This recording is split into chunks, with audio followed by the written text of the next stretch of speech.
all the action from Armed Forces Day. Brought to you by Causeway Coast Community. First for local news and information. Hi, I'm the Regimental Sergeant Major of 152 North Irish Regiment, Royal Logistic Corps. And may I ask, am I allowed to ask where you're based? Yes, we're based in Hollywood, but we have squadrons all over the province. And what's the nature of the work? What kind of work does your group do? We support a lot of the operations and exercises in the mainland and all over the world. And our main title really is the petroleum operators. And what will you be doing today? Today I am the Regimental Sergeant Major for the Armed Forces Day Parade, which will be conducted here in Coleraine. So you're in overall charge? I am indeed, yeah. I've got to try and herd everyone in and make sure they take the right route. And some people, those particularly ex-service personnel, may well say, RSM, they're not terribly nice. Would you agree or disagree? Would I come to attention? You know, there's a time and a place for a bit of stern talking too, but that's mainly for the parade square.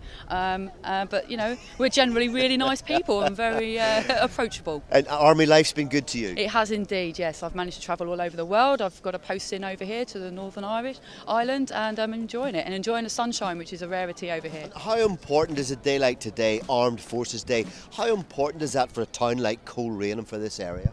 Well, Coleraine used to be a military garrison, so it is important to hear, because the town hall that's behind you used for the recruiting office in the First World War. That's a few years ago. And the recruiting was done here behind us? Recruiting was actually done in the town hall. Incredible. You are known as the Forces Sweetheart. That's right, I was officially adopted in 2014 as the new Forces Sweetheart, which is something I'm really proud of. So how does that come about? Well, for many years I've been performing as for the forces and different forces events. I started raising money and awareness for the forces and different charities from a very young age, since I was about 7 or 8. And that was it. It just continued and spiralled, and now I'm here in Ireland doing a 4-week tour. Very good, and we're part and parcel of that. Yes, of course, yeah. Okay, so the Forces Sweetheart, is that a nice nickname, or do you think, no, she's a Dame Vera Lynn, quite old? Yeah, it'll never replace Dame Vera Lynn. It's not the case, but it's something I'm really proud of. It's my favourite nickname that I have. So you have not just a knowledge, but an interest in the military and indeed all things military. I do. I'm very passionate about Irish history, and of course, military history and Irish history, they coexist. They cross over many times. So I'm passionate about the history of the 20th century. So for that reason, I'm very interested in the First World War, in the Second World War as well. And I have to say, having travelled with the military, I've seen at first hand what they do in war zones, but also in areas where they are preparing to go out to war zones. I think I'm right in saying, Paul, you've been in, it might have been Afghanistan. I have been twice. With the Royal Irish? Royal Irish, yes indeed. And what kind of a shock to the system can that be? Well, it's if you know what to expect, it's not that much of a shock. And I mean, the soldiers from here who are going out there, they're well trained, so they know what to expect. So I was with them last summer. They were on a peacekeeping role in Kabul itself. So basically they are secondary to the Afghan Defence Forces. They're only called in if the Afghan Defence Forces cannot deal with the emergency. Their job is to be guardian angels, you might say, just to be there in a protectory role to wait until they're called on, or maybe not. You've spent some time in Northern Ireland. I did. I served in sort of the west part of Northern Ireland, and a real pleasure to be back here, but also amazing to see the change. And there has been some change, hasn't there? Enormous. I mean, for people like me who I come here every few months or so, but from when I served and what I remembered and what I had to do there, to be on Church Street and in the Diamond, to see a massive celebration of the bond between communities and our armed forces is absolutely magnificent. That wouldn't have happened in my time. How and why is that bond between, as you say, communities and our armed forces, how and why is that important? I think for a couple of reasons. I think for any nation, a recognition of what our armed forces do, the sacrifice that they make in order to keep the country safe, has to be recognised and honoured. But I think for Britain, the United Kingdom, Northern Ireland, it's even more important because it's actually in our DNA to have a strong armed force, to play a role in an influential role, a force for good in the world around us. And so the prowess, the respectability, the standards and values that our armed forces display is absolutely important. And we can only continue doing that if we have the blessing of the people. the consent of the nation. And the illustration that shows today was very vivid in that consent being continued. It's been an absolutely fantastic day. I think the sight of the parade coming up the town this morning was just absolutely spectacular. The streets thronged with people, but a fantastic opportunity for the town, for the borough, for Northern Ireland as a whole to say a big thank you to our armed forces, to their families, to our veterans and to the cadets. I think we had a fantastic day today. The weather has just been fantastic and the parade was magnificent, and it's great to see all the people been held here in the town for the afternoon right through the evening time. And this is part and parcel of the Wartime Living History. Yep. What exactly is that, John? The Wartime Living History Association is really like a reenactment group you would find in England, with all the guys getting in period uniforms. What makes us a little different is we focus on units of the American Army, the British forces that were actually stationed here before D-Day in 1944.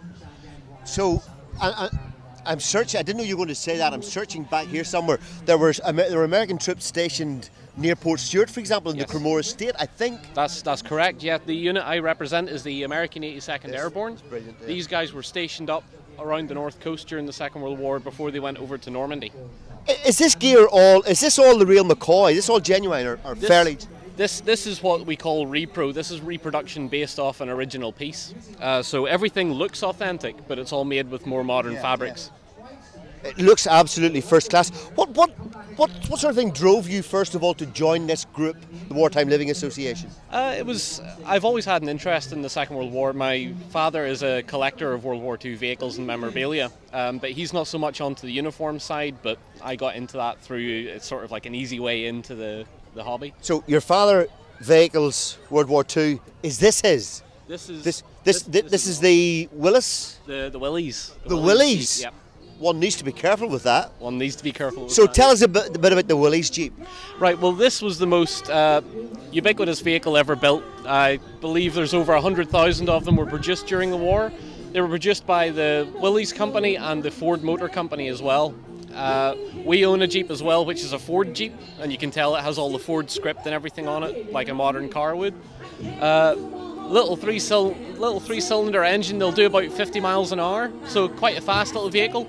One of the first vehicles around to have permanent four-wheel drive or selected four-wheel drive, like you'd know in a modern Land Rover. Land Rover basically took this and said, we can make a modern version of this. This is fascinating, very, very good. For anyone who wants to know a little bit more, where can they find out? Well, for the Living History Group, we have our own website, wartimeliving.co.uk. For vehicle side of stuff, or the local vehicle collectors, you're looking for the Ulster Military Vehicle Club, so that's the umvc.org. Brilliant, good stuff, John. Great to talk to you. Jim from the Military Vehicle Group. Can you tell us a wee bit about this? Is it a Land Rover?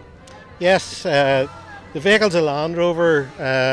It was in service with RUC here for quite a number of years. The particular model behind us is known as a Simba.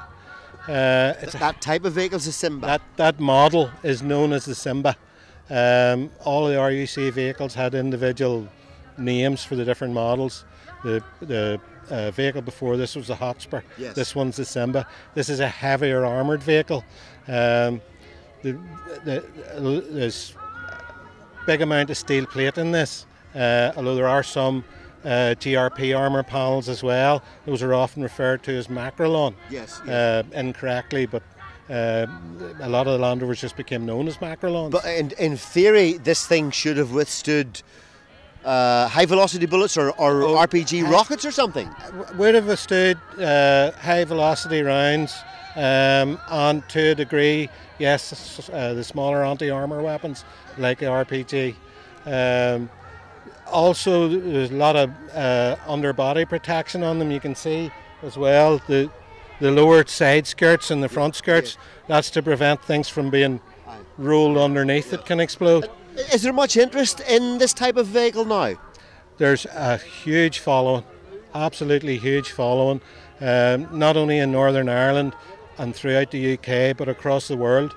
But I would have thought that the RUC or the PSNI, whichever one they were getting rid of vehicles, would have had them stripped down and, I don't know, crushed or sent to a breakers yard, but that's obviously not the case. Well, actually that is the case. Oh! This one has slipped through. Oh, I see. This one actually transferred to a constabulary in England and made its way out from there. So they were using this as some kind of emergency or backup vehicle? Yeah, in England. Okay, very good. Have you a website or something, or Facebook page for if you want to find out a bit more? Yep, absolutely. Our Facebook page is Decoy Military Vehicle Enthusiast Groups. That's our logo there, and we use the same logo on Facebook. It's brilliant, especially for all the young persons coming here today to see what happened donkeys years ago. There are very few of the very, very old veterans left, you know. The First, the Second World War ones are all dying off now too. Fantastic day out and everyone's enjoying it, and the weather's fantastic, the bands are fantastic. Yeah, good day, enjoying it. It's a good day, good weather and good crowd. Would you not rather be watching the football? Well, now, watching here too, I was watching the phone earlier on. Good for you. Aye.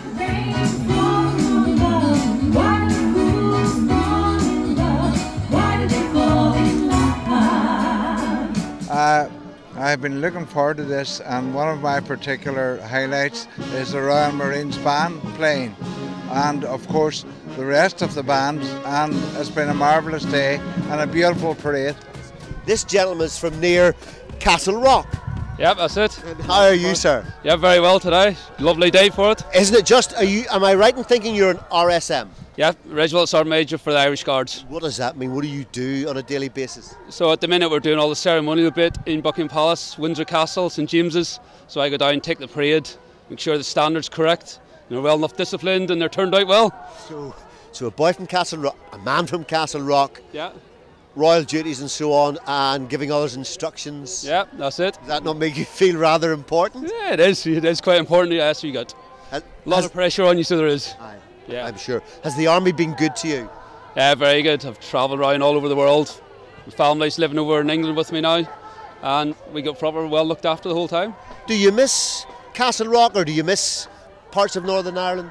Yeah, we do come home quite a bit as well, so it's nice to get back home and see around, especially whenever the weather's like this. Aye, it's lovely. Nice where have you been? Where are some of the nice places you've been with the army? The past couple of years I've been to Belize, went out to Thailand, the Falkland Islands, and we're currently getting ready to go to Kenya in September this year. And where are maybe, I'd better not say the not so nice places, let me say the combat zones, maybe slightly more sticky areas. Where have you been? So it's been Kosovo, Iraq and Afghanistan. And is that not quite hairy? Yeah, it can be, but once you get your first sort of couple of weeks every time you go away, back out, that's what everybody joins for. And you tell me, sorry? That's what everybody joins the army to do, is to get away. And you tell me you've done, is it 19, 20 years? 20 years it was in January, so 20 and a half years now. Someone watching this now will say, oh, some people might say, no, that's very risky, I don't fancy that at all. Could you sell the army? Could you tell someone that it is worthwhile doing? It's definitely worthwhile doing. You know, what other job gives you as good a pension at the end of your career? The pay's good. You know, some people will say it's not, but against other sort of jobs in society now, well, it's definitely good.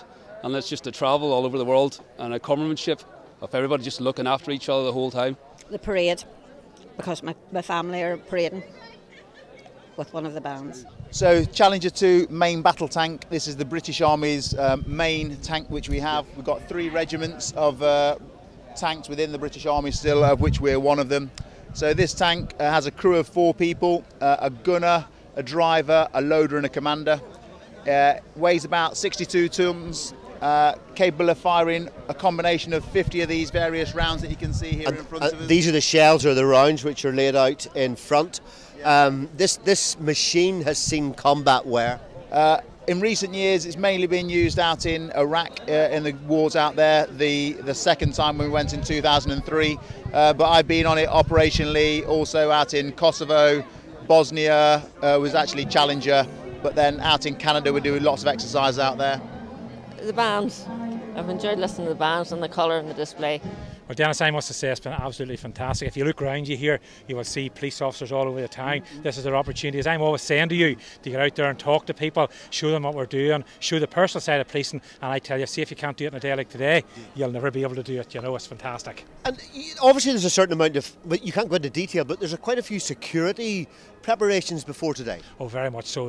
The Silver Commander, Jeremy Lindsay, Superintendent Jeremy Lindsay, has now been working on this, I would say, for the last couple of months in conjunction with the military and all the rest of it. and then there were a lot of different units here, you know, that have had to come in. The town's been searched now before the military and that came in, sealed off, and all the rest of the officers being deployed in different places, and then it means that the town has been safe for people to come in and have such a fantastic day. Because there's a high number of military personnel, they're in their thousands. Oh, that's right. You know, I've never seen the like of it. Well, I was actually in the army myself, and whenever you're in the likes of Aldershot or different towns in England, this is what it reminds me of. It's fantastic. People moving about the place in uniform, safe enough to do that, mingling with the population and having a chat. So you're saying, I mean, policing, when you're actually on the street in a day like this, is easy enough to move around and see what's going on and talk to people? It is easy enough, but at the same time, all the officers here are very vigilant, you know, and they'll be looking around, making sure there's nothing untoward happening, looking for anything that's out of the ordinary, but just generally keeping themselves and keeping everybody that's come from all over the country to this year, keeping them safe as well.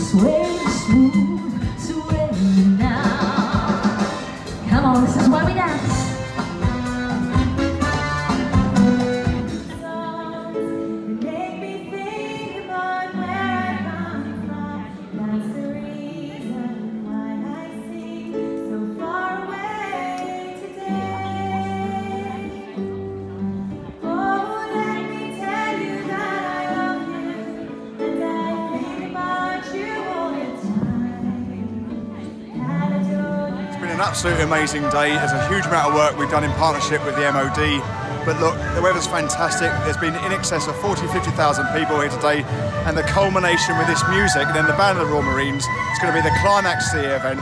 We're absolutely delighted how well things have gone.